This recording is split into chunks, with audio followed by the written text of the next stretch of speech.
Surat 17 ayat 60 dikatakan Isra Mi'raj itu mimpi, Pak. Allah sendiri yang ngomong. Surat 17 ayat 60.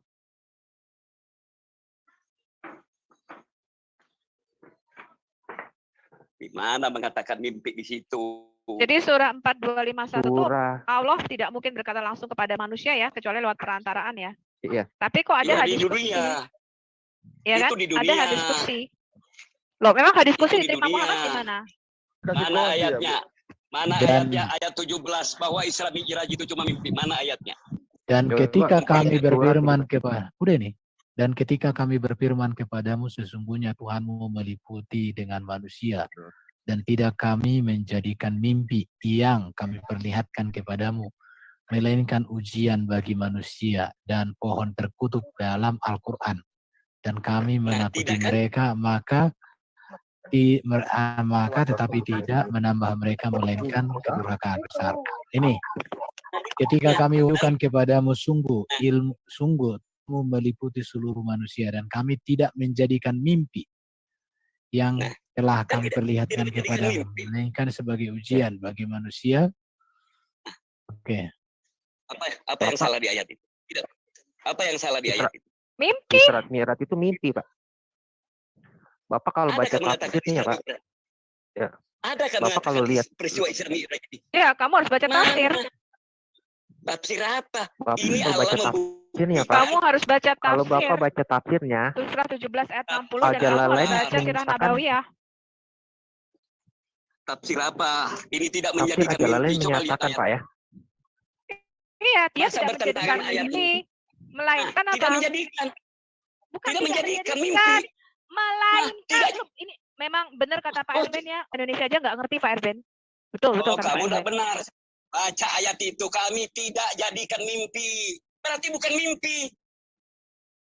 Kami Itu tidak mimpi, menjadikan mimpi, melainkan. Aduh, Tuhanku. Nah, kalau ya tidak Roh menjadi mimpi Yesus. apa, yuk?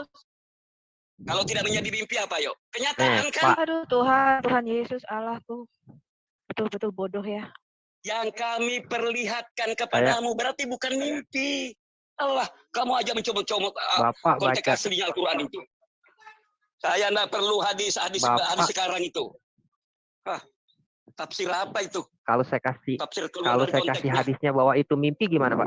Kalau kayak saya kasih hadisnya itu mimpi gimana, Pak? Hadis apa? Pak Hadis Erben, saya mau apa? bacain tafsir Al-Jalalain tadi, Pak. Sama Ibn Sudah Katsir. Bapak mengatakan buka. di sini tidak. Sudah mengatakan Pak ini tidak Erben. mimpi. Saya mau bacakan. Baca apa? Ini adalah tafsir kamu roba- Al-Jalalain. Hadis Surah Tafsir 17 kamu roba-roba ayat aja semua itu. 60. Kamu roba-roba Dan sudah itu. ingatlah, Allah jelaskan Al-Quran ini. Sudah jelas di Al-Quran ini tidak mimpi. Kamu katakan lagi mimpi. Ini mengatakan kenyataan. ada orang kok gobloknya minta Mau ampun ya berteologi Tuhan. apa kamu itu? Ini adalah Qur'ano.com, teman-teman YouTube lihat ya. Ini adalah Qur'ano.com, ini adalah website Saudi Arabia ya ini ya. Apa namanya? Duran. Saya punya Al-Quran di depanku ini. Pak, Ayat buka itu tafsir. Bentar, ini 60 enggak ayat buka 60 enggak tafsir berhubungan dengan altafsir.com atau kalau enggak saya buka share screen saya. Mana bisa. Ayat itu enggak berhubungan nomor 60 sama 61. 61 itu cerita permusuhan dan Saya buka godaan. Islamologi saya ya, seri Isra Mi'raj. Nah, ya, Saya buka Pak, dari share screen saya. di hadis pun dikatakan Muhammad itu tertidur, Pak, lagi tertidur. Tidur Mimpi, apa? Nabi Muhammad kok subuh-subuh Ya. datang enggak mimpi kok. Mimpi, Pak. Dia lagi di rumah Umi Hani. Kamu tahu nggak dia lagi di rumah Umi Kalau- Hani? Kalau Paulus mimpi, tanya Wahyu itu mimpi. Kitabmu Ya, itu kita lihat mimpi aja ya. Wahyu. Kita lihat ya, Oke. siapa yang selalu bermimpi-mimpian mendapatkan wahyu. Mimpi apa? Itu fitnah-fitnah banyak hadis itu. Sebentar, saya akan bagi share screen. Sebentar. Fitnah-fitnahan aja itu. Oh, berarti Al-Quran tuh surah 17 ayat 60 yang mengatakan Muhammad bermimpi fitnah ya? Siapa meriwayatkan hadis itu? Siapa meriwayatkan hadis itu? Enggak, surah 17 ayat 60 yang perkara- mengatakan Muhammad mimpi itu fitnah ya berarti Apa ya? perkataan? Apa perkataan Muhammad bahwa aku mimpi? Adakah di hadis itu? Iya, dia berkata aku terbangun dari tidurku. Itu terbangun dari tidur itu wahyu. Kadang-kadang dia di dalam mimpi wahyu. Anda Bukan bisa peristiwa lihat Isra share screen Mi'raj saya. itu. Bukan Isra Mi'raj ini. Bagus, kelihatan. Sorry, Kisah Mi'raj. apa ini ya? Ya, kisah Yang mendengar tadi. yang katanya begitu penting, yaitu katanya ke Yerusalem, kemudian naik ke langit ke-7, itu tidak ada di dalam Quran, teman-teman. Ya, tapi di dalam hadis. Ya, dia Ada didatangi hadis malaikat itu. Jibril, dicuci hatinya, kemudian naik buruk, terbang ke Masjidil Haram dan ke Masjidil Aqsa, kemudian sholat bersama semua nabi yang sudah mati, terbang ke langit ke-7. Ini menggema ini, tolong di ini dulu. Hadis ini dibuat pada waktu zaman Abbasiyah. Ya, jadi hadis-hadis ini dikeluarkan pada waktu zaman Abbasiyah. Nanti kalau kita pelajari secara khusus 6 hadis yang mereka katakan kitabul sitah ya. Satu ayat yang mengklaim kisah Isra Mi'raj ini adalah surah Al-Isra, surah 17 ayat 1. Ya, dikatakan Maha Suci Allah yang telah memperjalankan hambanya pada suatu malam dari Masjidil Haram ke Masjidil Aqsa yang telah kami berkahi sekelilingnya agar kami perlihatkan kepadanya. Sebagian dari tanda-tanda kami sesungguhnya dia adalah hanya ayat ini teman-teman. Dan ini dari Masjidil Haram ke Masjidil Aqsa ini ada tulisan ke Yerusalem nggak teman-teman? Ada Ibu, setahuku. Siapa tuh yang ngomong ada?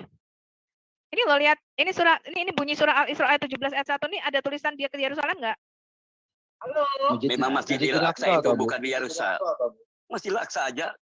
Enggak, saya tanya. Ini surah 17 ayat 1 ini ada kata-kata Yerusalem tidak nih? Ada suara bagus, nggak ada. Enggak ada ya? Tidak ada kata Yerusalem itu disebut 667 kali di dalam Alkitab kita. Bapak tahu nggak bahwa di Ka'bah itu ada 2 batu? Ada rukun Yamani, ada Hajar Aswad. Bahkan Rukun ada Yaman itu makam batunya yang Ibrahim. gede bulat gitu ya. Kita lihat dulu nih Kurang lebih Ka'bah. seperti ini. Kita lihat ya. Tapi kaitannya dengan fikih seperti ini, tanyakan yang lebih ahlinya. Saya saat ini sangat sangat miskin sekali dengan keilmuan. Ya. Saya share screen dulu supaya teman-teman yang belum tahu, belum pernah naik haji, Anda lihat. Bisa dilihat di share screen-nya? Bisa, Bu. Oh, Ini yang besar. Ini saya lihat ya. Ada dua stones. Ya, ada 2 sudut. Ini yang namanya rukun Yamani. Ini sudut Yemen. Ini batu ini dari Yemen, ini gede nih, segini nih. Ya, ini 1. Kemudian yang satunya Hajar Aswad, kita lihat. betul. Lihat sih ini. Hajar Aswad itu sekarang tinggal 8 kerikil nih. 1, 2, 3, 4, 5, 6, 7, 8. Ini yang namanya pecahan Hajar Aswad. Karena Hajar Aswad ini pernah dicuri selama hampir 23 tahun oleh Al-Qurmuti. Ketika dikembalikan udah tinggal kerikil ini. 1, 2, 3, 4, 5, 6, 7, 8. Ini malam. Ya, yang di pinggir-pinggirnya ini adalah malam. Ya, direkatkan dengan malam. Kemudian ini dikasih wangi-wangian. Itu biasanya mereka membersihkan ini karena sering diciumin. Itu mereka membersihkan ini kira-kira mungkin sebulan sekali. Now let's see what Muhammad say about these 2 stones. Mengistilami 2 rukun Yamani, kita lihat. Ini adalah hadis Jami At-Tirmizi 882 kitab Hajj. Telah menceritakan kepada kami Kutaibah, telah menceritakan kepada kami Jarir dari Atta bin Asy'ib, dari Ibnu Ubaid bin Umair dari bapaknya, bahwa Ibnu Umar terlihat berdesak-desakan di antara 2 rukun, yang mana tidak ada sahabat Nabi SAW yang lain seperti dia. Saya bertanya, wahai Abu Abdurrahman, kenapa kamu berdesak-desakan di antara 2 rukun? Padahal saya seorang pun sahabat Nabi yang lain sepertimu. Dia menjawab, hal ini saya lakukan karena saya mendengar Nabi berkata nih, Muhammad nih berkata, menyentuh keduanya menghapuskan dosa. Artinya menyentuh batu Yemen atau batu Hajar Aswad. Tadi Bapak mengatakan batu hitam Hajar Aswad berasal dari surga. Ya mungkin bisa kali ya, kalau batunya dari surga menghapus dosa. Nah kalau rukun Yemeni itu bisa menghapus dosa batu dari surga nggak itu Pak? Ya mungkin itu perpaduan surga dan bumi, Bu. Silakan tanya ke yang lebih ahli tentang fikih ya, fikih haji atau fikih apa. Oh, Pak Sumarlin nggak tahu, Bu Sofi. Saya bukan ahli fikih ya. Oh, teman-teman Ya, muslim itu. yang ada di live YouTube, silakan bantu Pak Sumarlin untuk menjawab pertanyaan Ibu Sofi. Silakan naik. Ya, Naik aja. naik, bantu Tinggal jawab klik. pertanyaan kami. Kalian mengatakan menyentuh kedua batu tersebut menghapus dosa. Batu Hajar Aswad katanya dari surga. Ya mungkin bisa menghapus dosa kali ya, kan batunya dari surga. Nah kalau yang batu dari Yemen ini yang diambil dari Yemen. Di Yemen itu ada salah satu kuil yang bernama kuil Al-Makkah. Ya, salah satu kuil di Yemen yang bernama kuil Al-Makkah. Ini saya tunjukkan kuilnya. Batu itu diambil dari Yemen, makanya dinamakan sudut Yemeni. Saya tanya, kok batu Yemeni ini menghapus dosa itu apa dari surga juga? Silakan dibantu jawab.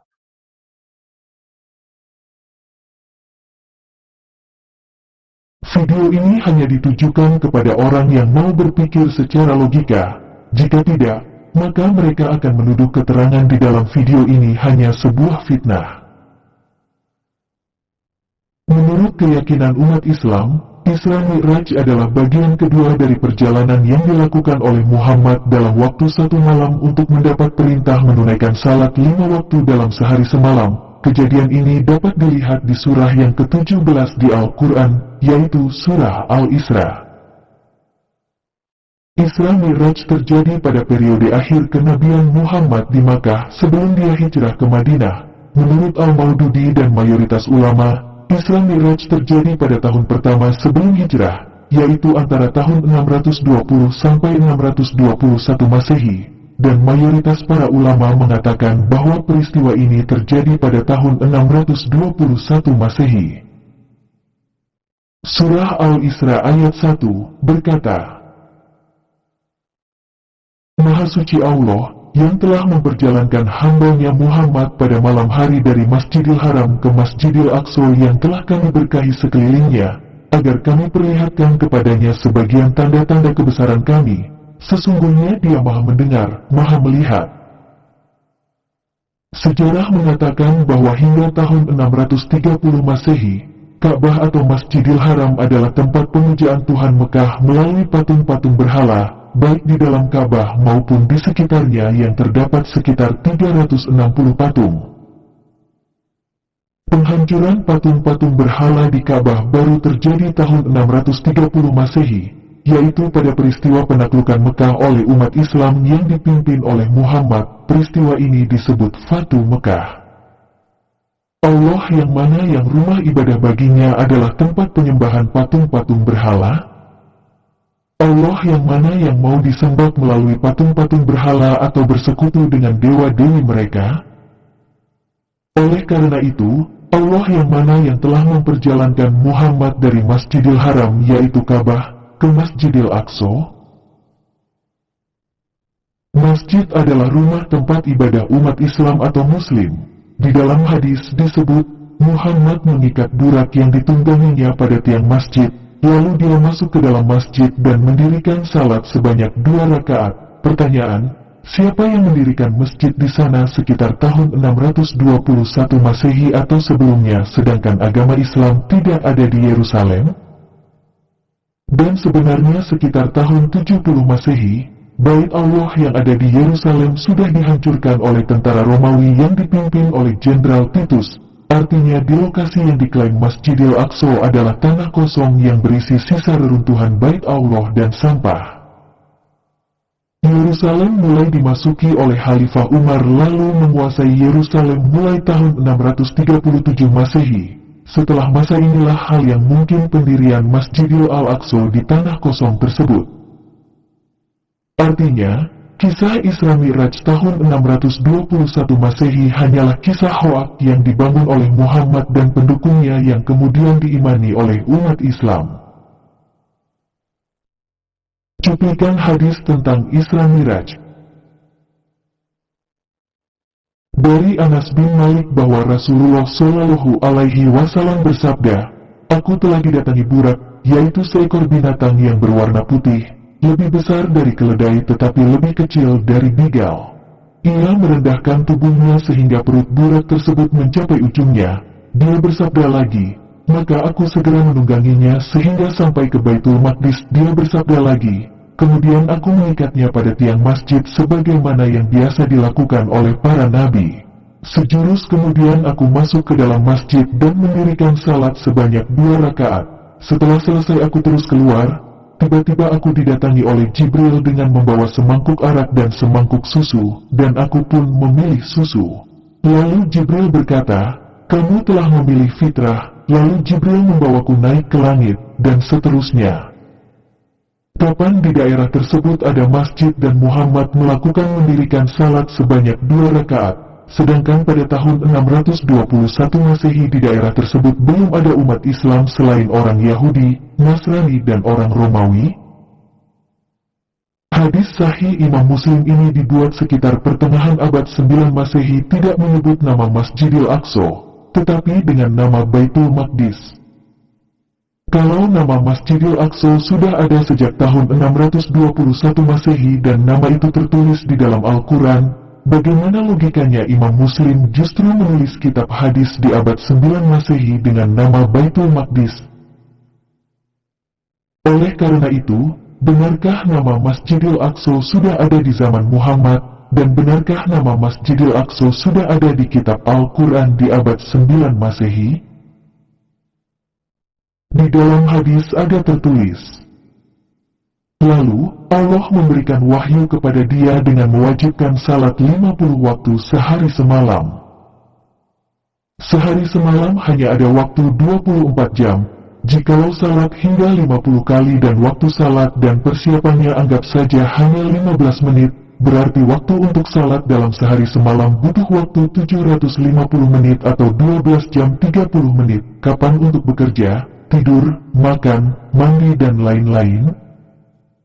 Apakah Allah begitu bodoh sehingga ia memerintahkan waktu salat sebanyak 50 kali dalam sehari semalam? Dan di dalam hadis ada tertulis, Allah berfirman, wahai Muhammad, sesungguhnya aku fardukan 5 waktu sehari semalam. Dan sejak kapan Allah SWT dapat berfirman kepada manusia? Bukankah di Quran Surah As-Syi'ura ayat 51 sudah dikatakan bahwa tidak ada bagi seorang manusia pun, bahwa Allah berkata-kata dengan dia, kecuali dengan perantaraan wahyu, atau di belakang tabir, atau dengan mengutus seorang utusan. Kemudian, kalau salat 5 waktu tersebut adalah wahyu dari Allah, mengapa di surah Al-Isra, surah An-Najm bahkan di seluruh Al-Quran tidak tertulis perintah ini? Menurut surah An-Najm ayat 6-14 dikatakan bahwa sosok yang menyampaikan wahyu Allah kepada Muhammad di Sidratil Muntaha adalah Jibril, sedangkan dalam hadis adalah Allah sendiri yang berfirman, wahai Muhammad, sesungguhnya aku fardukan 5 waktu sehari semalam, setiap salat fardu dilipat gandakan dengan 10 kali lipat, maka itulah 50 salat fardu. Mengapa keterangan antara hadis dan Al-Quran tidak sinkron? Menurut kitab hadits, para nabi ditempatkan di langit yang berbeda. Langit pertama, Nabi Adam, langit kedua, Isa bin Maryam dan Yahya bin Zakaria, langit ketiga, Nabi Yusuf, langit keempat, Nabi Idris, langit kelima, Nabi Harun, langit keenam, Nabi Musa, langit ketujuh, Nabi Ibrahim.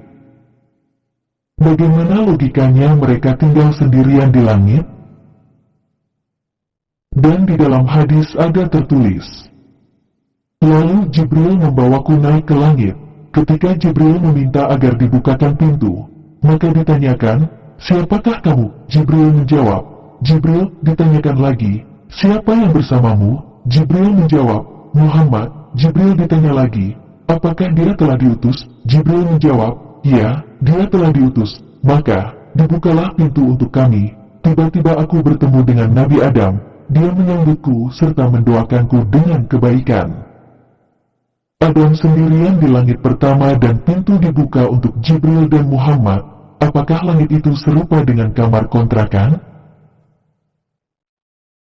Atas dasar apa kisah Isra Miraj yang penuh kontroversi ini pantas diimani sebagai peristiwa sejarah dalam kenabian Muhammad? Kita lanjut pembahasan topik pada malam hari ini. Saya memberi tema yang agak sedikit berbeda, yaitu kenaikan Yesus versus Isra Miraj Muhammad. Jadi saya mengawalinya dengan perbandingan, studi komparatif, karena memang apa yang disampaikan oleh Ali dalam videonya yang 2 minggu lalu kalau nggak salah, dia memperbandingkan antara kenaikan Yesus dan juga kenaikan Paulus, kenaikan tanda kutip Paulus dengan Isra Miraj Muhammad. Dan ini dia punya maksud tertentu. Kita akan lihat seperti apa maksudnya dari perbandingan yang dia lakukan.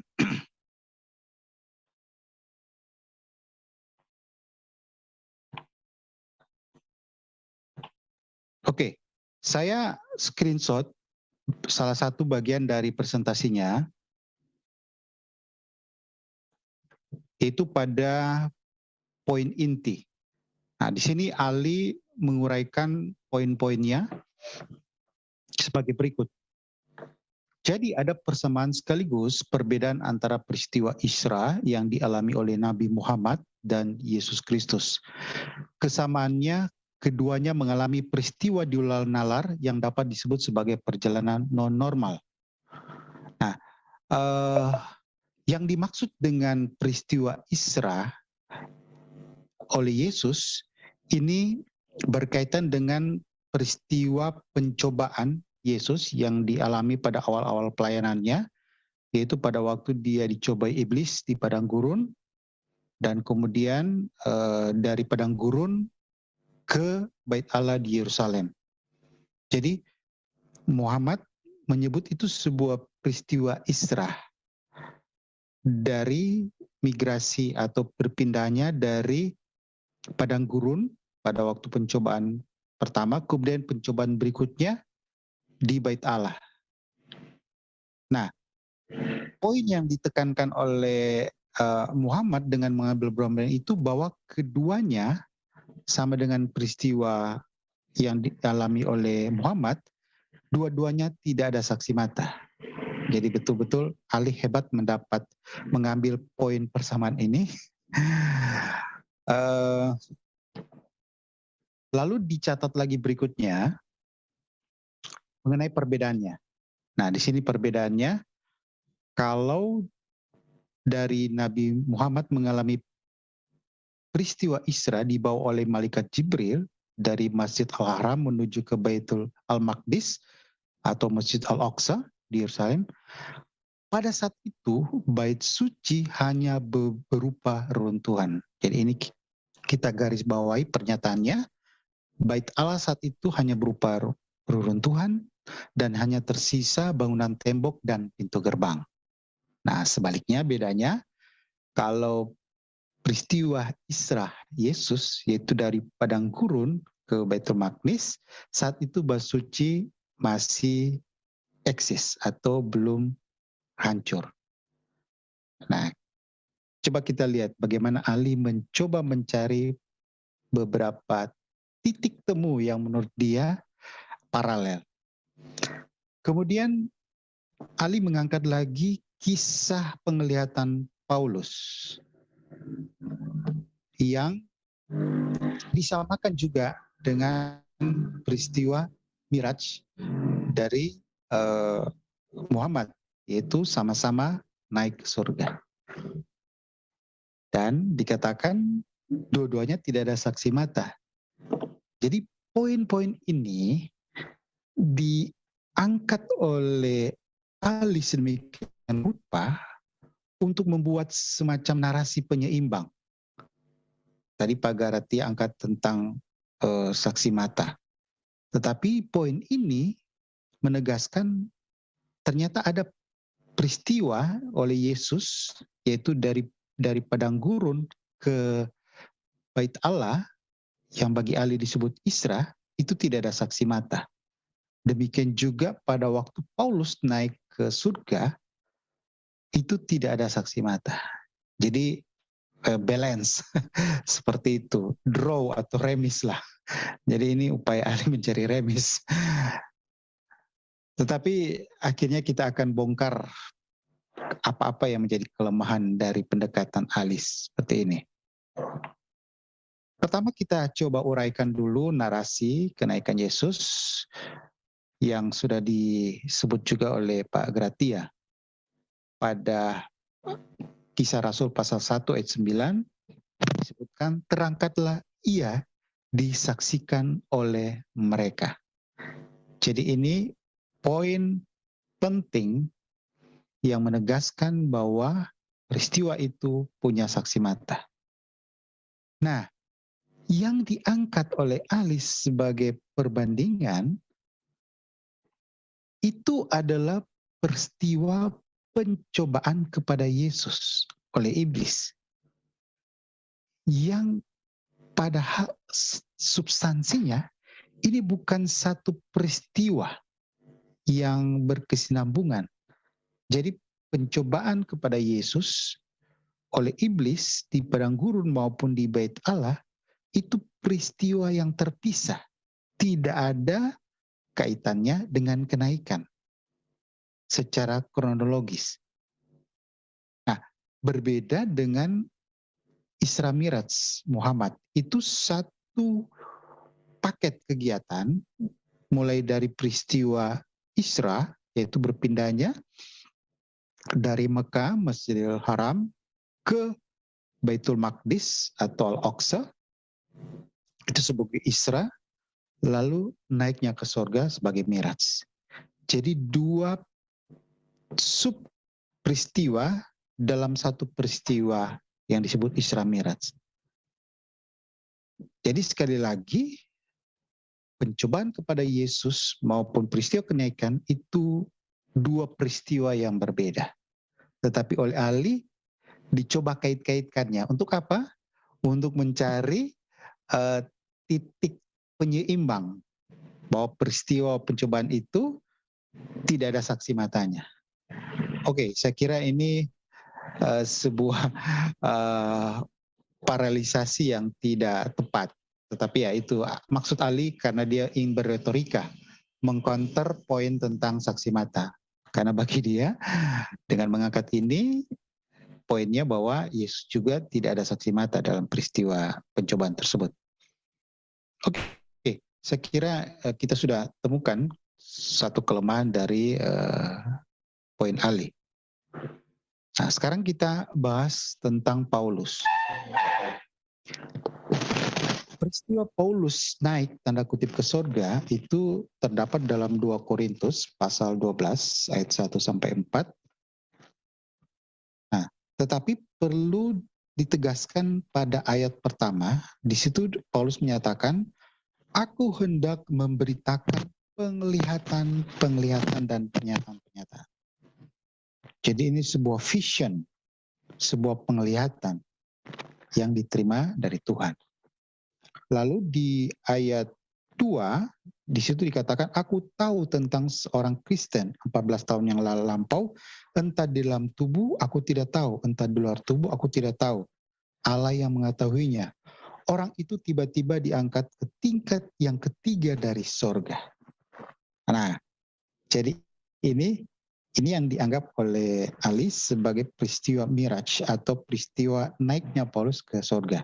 Dan ini juga tidak ada saksi mata. Nah, bagaimana kita menanggapinya? Pertama, kita sepakat dengan Ali yang dia coba merujuk beberapa bapak gereja bahwa yang dimaksud itu orang tersebut adalah Paulus sendiri.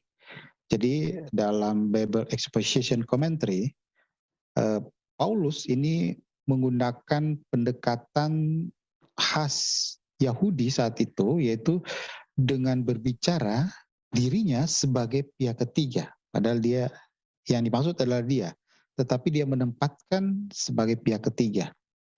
Dan memang dari beberapa penafsir, umumnya sepakat bahwa itu mengacu pada Paulus, yaitu mengenai kisah yang dialaminya pada 14 tahun yang lalu. Jadi itu beberapa penafsir menyebutnya pada awal-awal pelayanannya. Ada yang menyebutnya pada saat dia masih dengan Barnabas, yang intinya rata-rata menyebut pada awal pelayanannya. Jadi ini peristiwa 14 tahun kemudian, lalu dia menyatakan menulis surat ini. Jadi peristiwa itu dia belum ungkapkan nanti dalam suratnya. Jadi nggak ada masalah, kita sepakat dengan Ali bahwa itu merujuk pada Paulus. Nah, tetapi apakah peristiwa itu sebuah peristiwa fisik, real, atau spiritual? Nah, Paulus sendiri menyatakan dia tidak tahu. Dia tidak tahu apakah itu peristiwa secara fisik atau secara spiritual, atau hanya rohnya yang meninggalkan tubuhnya. Jadi dia tidak tahu. Nah, kita dapat petunjuk dalam Kisah Para Rasul pasal 22 ayat 17. Nah, di situ disebutkan, sesudah aku kembali di Yerusalem dan ketika aku sedang berdoa di dalam bait Allah, rohku diliputi oleh kuasa ilahi. Jadi ini beberapa penafsir mengaitkan dengan ayat ini. Jadi dari data ini sebenarnya sangat kuat menunjukkan bahwa itu adalah peristiwa spiritual. Jadi bukan fisik Paulus yang juga naik ke sorga, tetapi rohnya yang naik ke sorga. Jadi ini sama dengan pendapat minoritas dalam tradisi Islam yang menyatakan bahwa peristiwa Isra Mi'raj itu secara spiritual, jadi bukan secara fisikal. Itu dengan data bahwa dia dijumpai tidur seperti yang diuraikan oleh Plato tadi. Jadi sekali lagi, ini juga perbandingan yang tidak tepat. Karena posisi Ali, yang jelas posisi Ali pastinya dia dalam menganggap peristiwa Isra Mi'raj itu adalah peristiwa yang fisikal. Jadi betul-betul roh dan tubuh Muhammad melakukan peristiwa Isra Mi'raj. Sedangkan Paulus dari data ini lebih pada spiritual ascension atau kenaikan secara virtual. Jadi saya kira tidak tepat membandingkan ini. Dan peristiwa spiritual ini memang tidak ada saksi mata. Karena siapa yang saksi mata? Orang yang sedang mengalami vision, sedang mengalami penglihatan. Itu nggak ada. Sedangkan peristiwa fisikal yang diklaim seperti itu, maka justru perlu sekali saksi karena sesuatu yang nyata yang bisa dilihat, disaksikan. Nah, ini saya kira sekali lagi ini kelemahan yang kedua, Ali mencoba mengambil perbandingan dengan peristiwa kenaikan Paulus tadi. Nah, Ali mengutip dari Ancient Christian Commentary, saya kira nggak ada masalah karena kita juga sama bahwa itu merujuk pada Paulus. Nah, yang menarik, ini ada kalimat, kita ulangi, di bagian tadi, orang itu tiba-tiba diangkat ke tingkat yang ketiga dari sorga. Nah, berarti di sini ada 3 tingkatan di sorga. Seperti apakah itu? Ini sebuah kalimat yang menarik sebenarnya. Ternyata yang dimaksud itu adalah penggambaran 3 level.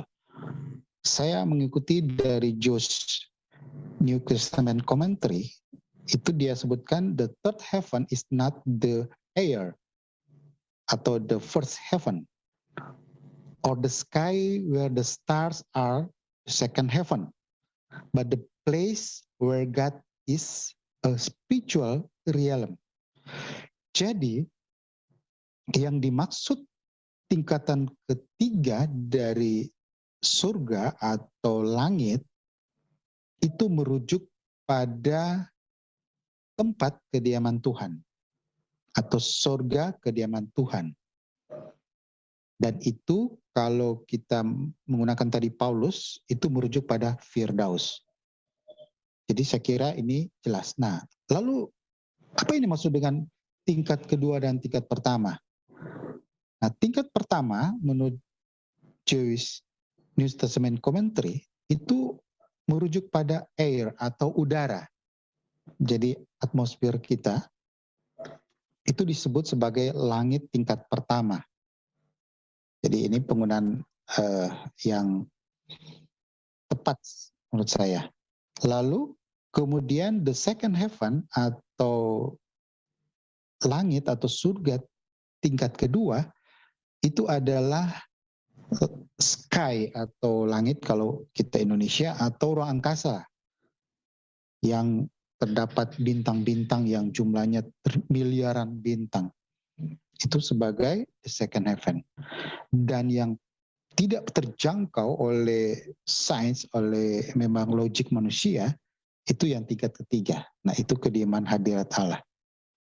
Jadi saya kira cocok dengan referensi dalam 1 Raja-Raja pasal 8 ayat 27. Di sini dikatakan, tetapi benarkah Allah hendak diam di atas bumi? Sesungguhnya langit, bahkan langit yang mengatasi segala langit pun tidak dapat memuat engkau. Jadi di sini terlihat ada tingkatan. Di atas bumi, itu keberadaan udara kita, lalu ada langit. Nah, di sini ada langit yang mengatasi segala langit. Nah, ini sesuatu yang spiritual. Jadi sesuatu yang tidak terjangkau oleh sains, oleh logik kita, dan itu merujuk pada kediaman Allah. Oke, jadi jelas sekali ya bahwa kita bisa memahami 3 tingkatan surga tersebut. Nah, tentu ini agak berbeda dengan pemahaman saudara kita Muslim tentang peristiwa Isra Mi'raj yang menyebut tentang keberadaan 7 langit tingkatannya. Langit pertama, Muhammad menjumpai Nabi Musa kalau nggak salah, kemudian lagi kedua, Nabi berikutnya, dan terusnya sampai langit ke-7, kediaman Allah. Oke, saya kira ini penjelasan kita, apologetik kita terhadap upaya Ali mengotak-atik Alkitab untuk mencoba mencari poin dalam rangka tadi, remis tadi. Nah, sekarang kita coba melihat data mereka. Sebenarnya ini poin tentang Isra Mi'raj ini sudah cukup detail disajikan oleh Pak Gatia, tetapi saya akan lengkapi beberapa data pelengkapnya. Nah, itu peristiwa Isra Mi'raj tertera dalam Quran sendiri, dalam Quran surah Al-Isra ayat 1 yang menyebut tentang telah memperjalankan hambanya pada suatu malam dari Al-Masjid Haram ke Masjid Aqsa. Jadi ini Masjid Al-Aqsa ini masjid yang jauh. Dalam tafsiran Depak RI langsung menegaskan itu adalah Masjid Aqsa, Al-Aqsa. Nah, kemudian kita masuk pada, ya ini terlewatkan.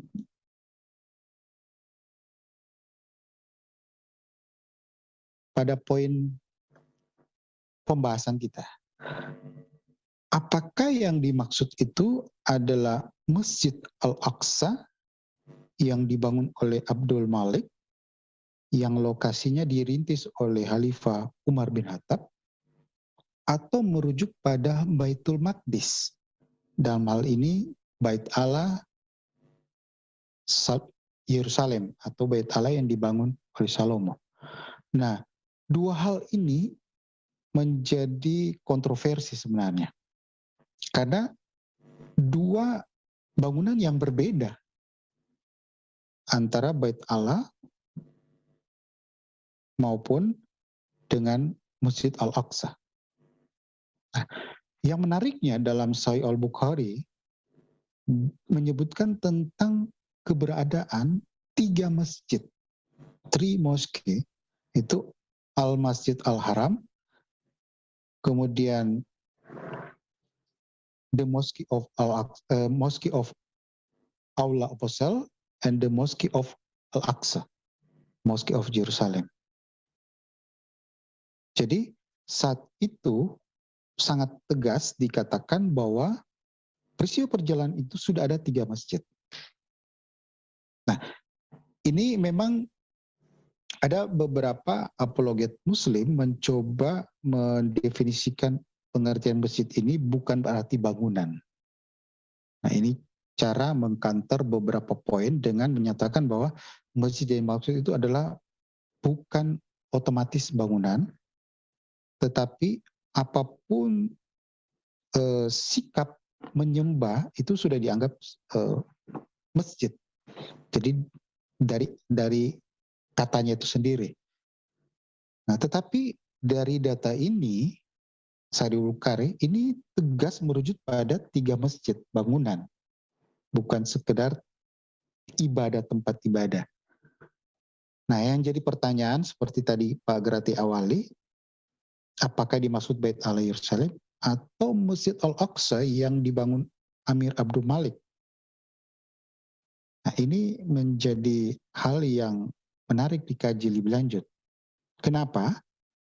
Karena pada sekitar abad ke-6 ke-7 waktu lahirnya Islam, posisi Bait Allah Yerusalem itu sudah hancur.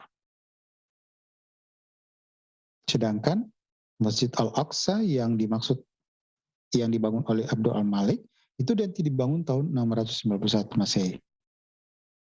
Nah, ini sebuah hal yang menjadi PR bagi Ali untuk mencoba mengklirkan data sejarah ini.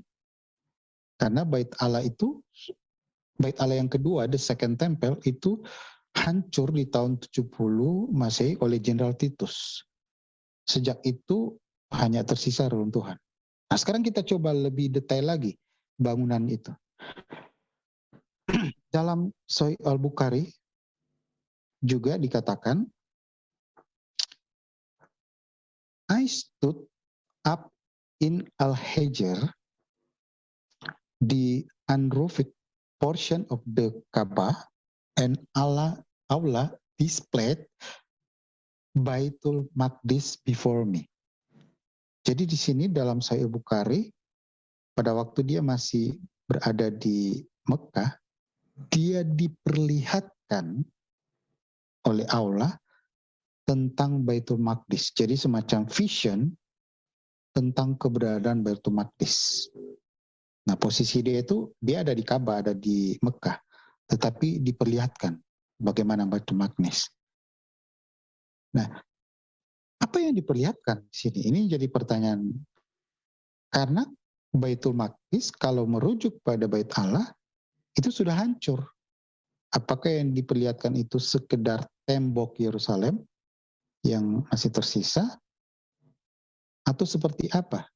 Kalau Al-Aqsa, nah ini Al-Aqsa pada waktu itu belum dibangun. Nah, menariknya dalam buku Ibn Sa'ad, dalam Al-Tabaqat Al-Kabir, ada yang memberi detail penjelasan yang bertanya. Di sini narasinya sebenarnya sama, visualize Bait al-Maqdis and describe its signs. Jadi dengan menggambarkan beberapa tanda-tandanya, some of them said, nah, beberapa mengatakan, how many doors are there in the mosque? Ada berapa pintu-pintu berada dalam masjid itu? Lalu di sini, I had not counted them. Saya tidak menghitungnya. So I began to look at it and counted them one by one. Lalu saya kemudian mulai melihatnya dan menghitungnya satu persatu. Jadi data ini memberi petunjuk secara implisit bahwa keberadaan entah Baitul Maqdis, Bait Allah atau Masjid Al-Aqsa itu dalam bentuk bangunan yang eksis. Nah, masalahnya Ali menyatakan, dan itu sangat tegas, ini saya kutip bagian atas pernyataan Ali, yaitu Masjid Baitul Al-Maqdis di Yerusalem dan saat itu bait suci hanya berupa runtuhan. Sisanya bangunan tembok dan pintu gerbang bait suci yang masih berdiri kokoh. Jadi yang tembok ratapan, kemudian dengan pintu gerbangnya. Jadi tidak ada, jadi Ali punya posisi bahwa memang tidak ada tempat bangunan untuk beribadah karena hanya tembok, tidak ada atap dan sebagainya, hanya tembok saja. Tetapi pernyataan Ali ini, dan ini memang data sejarah seperti Ali katakan, ternyata berbeda dengan apa yang data dalam Sahih Bukhari, ini salah satu hadis yang sahih, dan dalam kitab Al-Tabaqat Al-Kabir. Oke, ini problematik yang perlu dibahas oleh atau dijawab oleh Ali. Kemudian data lebih lanjut, itu juga dalam Sahih Muslim. Nah, di sini disebutkan, I wanted it. Jadi mengikatnya, jadi posisi itu dia dengan borak, sebuah hewan tunggangan, lalu dia ikatnya di tempat itu, kemudian dikatakan, and came to the temple, then tethered it. Kemudian berikutnya lagi, I entered the mosque and prayed two rakaah it. Jadi saya masuk ke dalam. Jadi ini menggambarkan sebuah bangunan, sangat clear. Sedangkan Ali sendiri nyatakan hanya ada temboknya saja, bukan sebuah bangunan. Apalagi di sini katakan I enter, masuk, berarti merujuk sesuatu bangunan yang dimasuki. Dan ini dalam tafsir Al-Jalalain, dia juga disebutkan I reached the holy house of the Jerusalem. Dia mencapai holy house, jadi rumah yang suci, rumah kudus yang ada di Yerusalem. Jadi data-data ini menunjukkan bangunan atau tempat itu eksis yang dikunjungi oleh Muhammad. Nah, ini menjadi problema karena Ali dan data-data sejarah menyatakan bait sucinya sudah hancur. Oke. Nah, kemudian period of construction ini saya kira Pak Gratia sudah singgung. Saya hanya menambahkan datanya saja. Dalam Bukhari itu dikatakan bahwa yang pertama dibangun di bumi ini adalah Masjid Al-Haram di Mekah. 40 tahun kemudian Masjid Al-Aqsa di Yerusalem. Nah, sekarang kalau Al-Aqsa itu merujuk pada Bait Allah, nah Bait Allah yang dibangun oleh Salomo itu selesai tahun 551 Masehi. Itu datanya bisa kita lihat, peristiwa selesai pembangunan itu dalam satu raja-raja. Nah, berarti kalau Bait Allah ini bangunan yang kedua, masjid yang kedua, maka bangunan pertama kita mundur sehingga dapat angka sekitar 991 Masehi. Nah, jadi kalau ini bukan Masehi ya, ini sebelum Masehi. Jadi salah kode. Sehingga dengan acuan Bait Allah 951 sebelum Masehi, maka Masjid Al-Haram itu sekitar 919 Masehi. Nah, itu konsekuensinya kalau menggunakan pernyataan dari hadis bahwa jaraknya hanya 40 tahun. Nah, poin yang kita bisa dapat, saya ringkaskan saja. Poinnya pertama, kisah Isra Miraj dari Makkah ke Yerusalem, kisah Isra, itu satu paket dengan Miraj dari Baitul Maqdis ke surga. Nah, sedangkan kisah pencobaan Yesus itu terpisah dengan kenaikan. Cuma Ali hanya mencoba mencocok-cocokkan saja. Nah, kemudian kisah Paulus yang naik ke surga itu peristiwa spiritual. Sehingga kalau peristiwa spiritual itu memang tidak ada saksi mata. Siapa yang menjadi saksi orang yang sedang mimpi peristiwa mimpinya itu siapa yang saksi? Nggak ada. Nah, tetapi peristiwa Miraj itu dianggap peristiwa fisikal. Sehingga memang bahkan bisa disaksikan jika memang ada saksinya. Kemudian yang berikut tentang 3 tingkatan surga. Tadi kita sudah bahas tingkatannya itu semacam bahasa alegoris untuk menunjukkan pada langit, ruang angkasa, dan sesuatu yang tidak terjangkau logika kita, yaitu kediaman Allah yang disebut dengan tingkat ketiga. Nah, agak berbeda dengan deskripsi 7 langit dalam peristiwa Isra Miraj, karena itu sangat detail menjelaskan bahwa di langit pertama ada nabi-nabi ini, langit kedua, langit ketiga, langit keempat, dan seterusnya. Jadi saya kira berbeda dengan apa yang dipahami dalam Alkitab. Kemudian peristiwa kenaikan Yesus, saksinya banyak. Nah, berbeda dengan Isra Miraj, tadi Pak Gratia sudah sangat tekankan poin ini. Dan terakhir masalah peristiwa Isra Miraj itu sendiri. Merujuk bangunan mana? Karena bait Allah itu sendiri itu sudah hancur. Jadi bait Allah pertama, the first temple, ini dibangun oleh Salomo, dihancurkan oleh Nebukadnezar tahun 587 Masehi. Nah, lalu bait Allah yang kedua, sejak Ezra Nehemia dibangun, atau the second temple, maka itu dikenal juga dengan periode the second temple, sampai 70 Masehi. Sampai hancurnya bait Allah yang kedua oleh Jenderal Titus. Sesudah itu, sampai saat ini bait Allah yang ketiga tidak dibangun. Jadi belum dibangun. Nah, sehingga jadi pertanyaannya, bangunan apa yang dimaksud itu? Di pihak di sisi lain, Masjid Al-Aqsa itu nanti dibangun oleh Abdul Malik pada tahun 651 Masehi. Jadi ini PR bagi ahli untuk menjelaskan data sejarahnya. Oke, demikian. Terima kasih.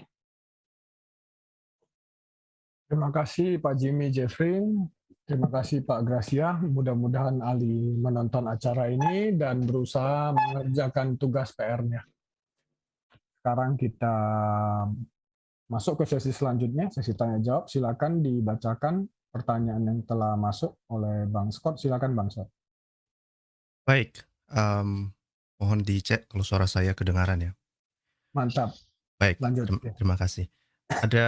Terima kasih pengajarannya Pak Gracia dan Pak Jimmy, ini sangat menarik. Ada banyak juga pertanyaan yang telah masuk.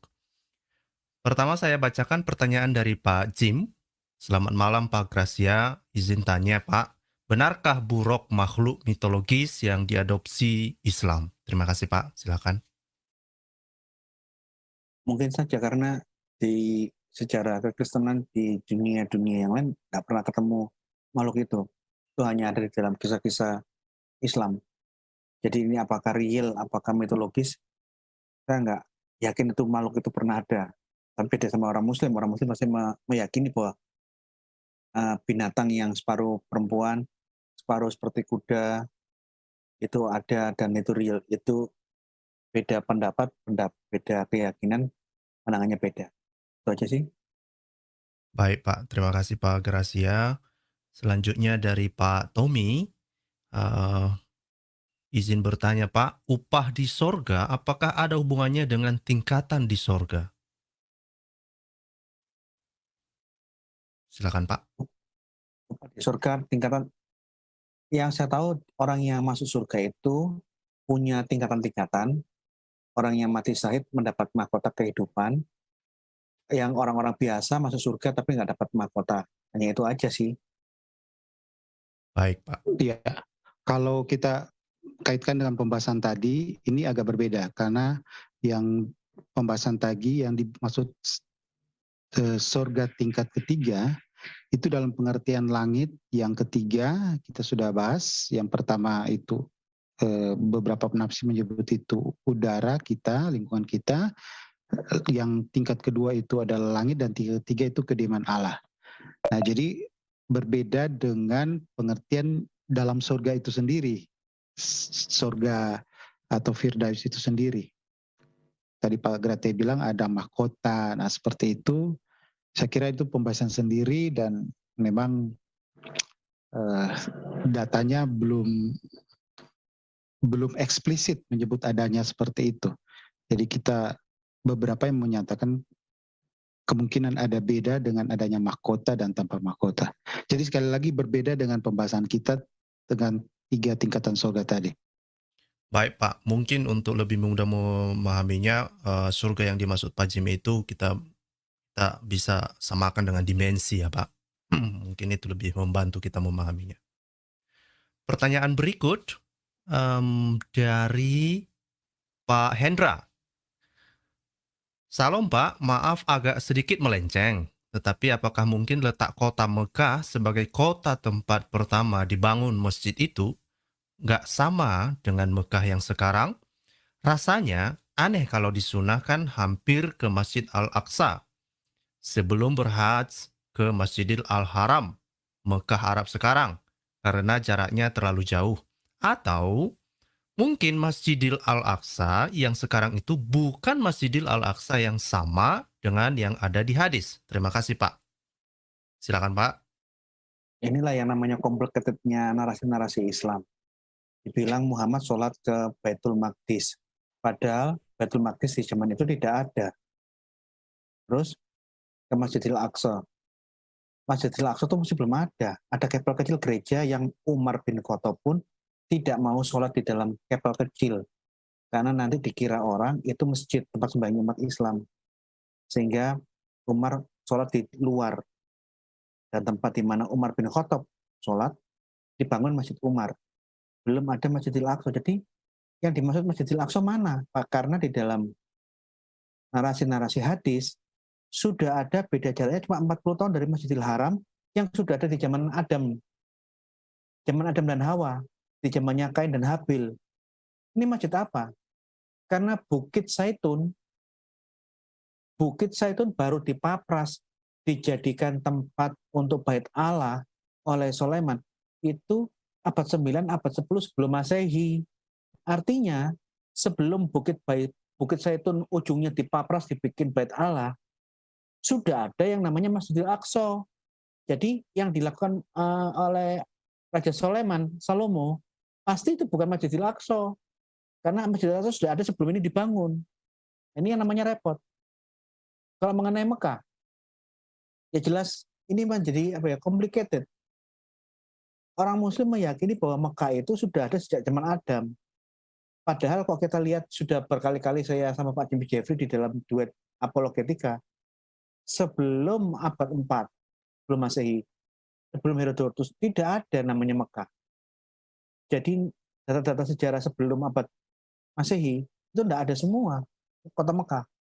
Tapi namanya, yang penting yakin. Begitu hadis sahih mengatakan sudah ada, ya ini harus diyakini. Persetan itu tidak ada bukti arkeologisnya. Persetan tidak sesuai dengan sejarah. Yang penting yakin. Nah kalau kita sudah ngomong dengan kelompok seperti ini, susah kan? Akhirnya ya, yang percaya silakan percaya. Yang jelas, mengenai kesejarahan Mekah hanya ada di dalam Quran dan hadis. Di luar narasi Islam, tidak ada bukti arkeologis dan bukti sejarah. Hanya ada keyakinan dan kepercayaan ini saja. Gitu. Silakan Pak Jimmy. Ya, cukup ya, cukup. Baik Pak, baik. Saya lanjutkan ke pertanyaan berikut dari Pak Ian. Salam Pak Gracia, untuk apakah sebenarnya peristiwa Isra Mi'raj itu buat Muslim? Kalau untuk ke surga, kenapa harus dari Al-Aqsa? Apakah Mekah kurang suci? Silakan Pak. Itu saya kurang tahu, tanyakan ke Muhammad harusnya ya. Karena yang semua kisah ini dengan berbagai versi yang complicated, itu sumbernya dari kisahnya, pernyataannya Muhammad. Yang diterima orang ini, ceritanya versi ini, yang diceritakan oleh orang ini versinya beda-beda. Nah, mengenai apa tujuannya, saya nggak tahu karena semua ini bersumber dari pernyataan Muhammad. Tadi malam saya ke sini, ke situ, begini ceritanya. Semua dari satu sumber tanpa ada saksi mata. Jadi untuk mengetahui apa motivasinya kisah-kisah ini saya kurang tahu. Mungkin Muhammad ingin membuat suatu kisah yang diyakini umatnya, bahwa bukan hanya Yesus yang pernah mi'raj, tapi dia juga pernah mi'raj. Tapi itu tadi, kisahnya tidak ada yang menyaksikan perjalanannya, tidak ada yang menyaksikan naik ke surganya, nggak ada. Yang penting yakin, itu aja. Terima kasih. Baik, ada pertanyaan dari saya Pak. Apa pandangan Bapak, mungkin Pak Gracia atau Pak Jimmy, tentang kisah ini, Isra Mi'raj ini? Kisah ini mirip dengan kisahnya Firaf yang ada di agama Zoroastrian, yang juga naik ke langit.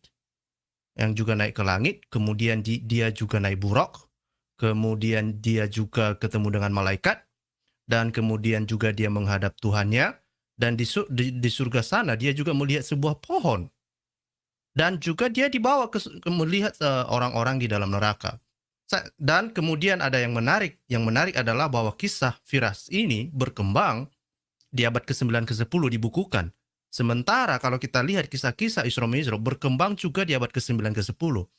Itu rentang waktu yang sangat menarik untuk diteliti. Apa pandangan Pak Gracia dan Pak Jimmy tentang paralelisasi kisah itu, Pak? Silakan, Pak. Kalau menyamakan kisah ini ya bisa diparalelisasikan lah. Tapi yang jelas di dalam iman Islam, sekalipun itu baru ditulis abad 10, mereka meyakini itu memang seperti itu sejak abad ke-7. Apapun alibi dan pledoi dari pihak Islam, yang jelas segala macam kisah surga yang bertingkat seperti apartemen, surganya Islam itu beda dengan surganya Kristen. Tadi Pak Jimmy sudah menjelaskan, langit pertama, surga pertama, kedua, ketiga itu bukan seperti apartemen. Langit pertama itu ya udara ini, surga kedua itu alam semesta, surga ketiga itu di mana Allah tinggal, surga. Berbeda dengan yang tadi Pak Jimmy jelaskan di dalam tafsir Quran di surah Al-Isra, mereka seperti kayak apartemen. Yang pertama ada nabi ini, di tingkatan kedua ada nabi ini. Surga di dalam iman Kristen tidak seperti itu. Siapapun ada di surga. Cuma surga. Bedanya orang ini, orang memiliki tingkat kerohanian yang tinggi, dia punya jabatan lebih tinggi dari orang yang sama-sama masuk surga, tapi orang biasa. Oleh karena itu pembedanya adalah mahkota. Mana orang-orang kudus yang masuk kategori orang-orang yang tingkatan kerohaniannya tinggi masuk surga dengan orang-orang yang rohaninya biasa tapi masuk surga. Beda sama surganya Islam yang memang berjenjang, bertumpuk-tumpuk. Baca. Baik, Pak Jimmy ada mau ditambahkan, Pak? Silakan, Pak. Ya, memang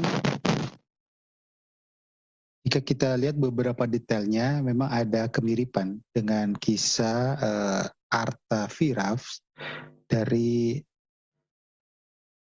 ajaran Zoroastrian yang ada di Iran.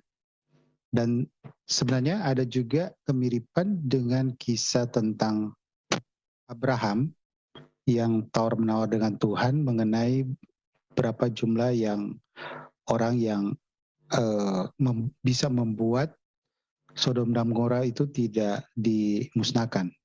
Karena memang dalam peristiwa Isra Mi'raj itu di dalam tradisi Islam dikatakan bahwa Muhammad akhirnya mendapat perintah untuk menjalankan sholat 5 waktu. Yang tadinya bukan 5, itu jumlahnya kalau salah 50 berkurang-kurang terus seperti Abraham. Nah itu kalau kita coba kaitkan memang ada beberapa detail paralel-paralel.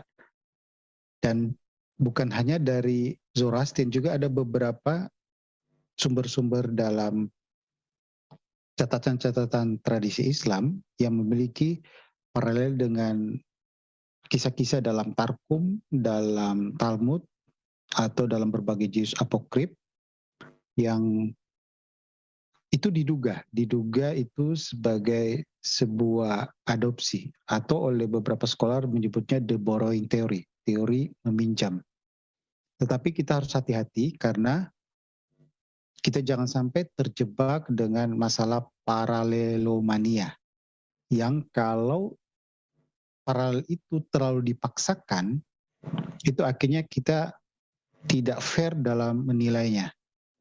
Nah, jadi seperti dalam pembahasan kita sebelumnya, bagaimana Ali mencoba melakukan paralelomania dari ajaran-ajaran Kristen dengan ajaran Hindu.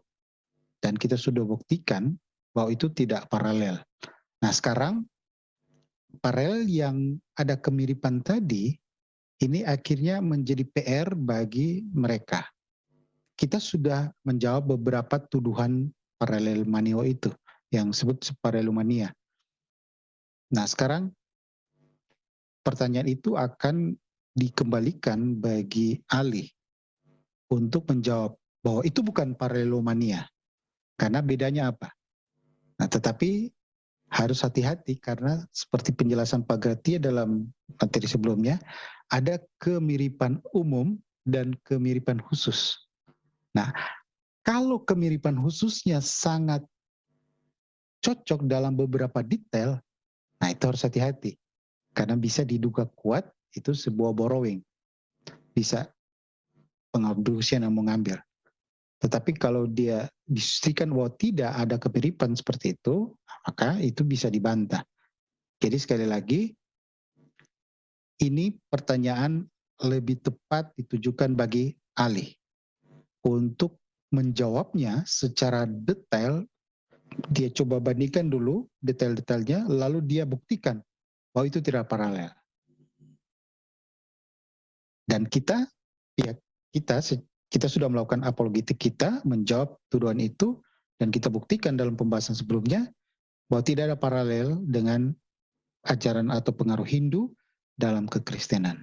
Oke, kita tunggu saja bagaimana ahli merespon pertanyaan ini. Terima kasih Pak Jimmy, Pak Gracia atas penjelasannya. Itu adalah pertanyaan terakhir untuk malam ini. Mungkin ada penambahan terakhir mungkin dari Pak Gracia dan Pak Jimmy. Silakan Pak. Saya tambah sedikit, coba dinalar ya. Saya mengajak memberikan pemikiran, silakan orang Muslim memikirkan. Apa iya Tuhan menyuruh pertama kali 50 kali sholat? Anggaplah sekali sholat itu 20 menit. Tuhan nyuruh 50 kali sholat ya kira-kira 1000 menit. 1000 menit itu saya tadi hitung di kalkulator, setara dengan 16 jam per hari untuk sholat. Apa iya Tuhan suruh pertama kali 16 jam per hari dari 24 menit, dari 24 jam, 16 jamnya kamu harus sholat. Ditawar-tawar sampai akhirnya 5. Apa iya? Coba ini dipikirkan oleh semua orang Muslim, apakah ini apakah wajar Tuhan nyuruh kamu harus sholat 16 jam selama sehari, turun 12 jam, 10 jam, sampai akhirnya 5 kali sholat. Nah, kira-kira itu aja.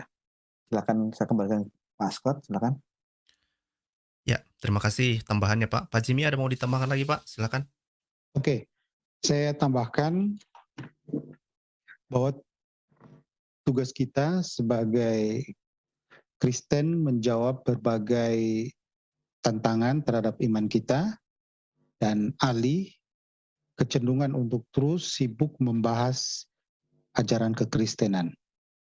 Sebelum-sebelumnya kita sudah lihat topik-topiknya, dan kali ini dia masih begitu getol. Tetapi yang menjadi tantangan bagi ahli untuk melakukan perbandingan secara fair. Dan kita selalu berupaya membuat kajian komparatif. Jadi bahas dari sisi kekristenan juga sebagai pembanding kepada Muslim. Tapi kalau ahli fokus untuk menyerang kekristenan. Nah sekarang pertanyaan-pertanyaan tadi seperti mengenai pernyataan dia yang sebenarnya data sejarah juga bahwa pada masa itu Bait Allah sudah hancur, hanya tinggal temboknya dan gerbangnya, ternyata berbeda dengan data dalam tradisi Islam, seperti dalam Sahih Muslim maupun Sahih Bukhari, maupun dalam kitab Tabaqatul Kabir, termasuk dengan berbeda dengan tafsir Al-Jalalin. Itu PR bagi ahli untuk menjelaskan. Kemudian PR tadi, apakah ternyata kisah Isra Mi'raj ini sebuah adopsi dari beberapa kisah-kisah kuno dalam budaya-budaya sebelumnya, misalnya di Zoharatin.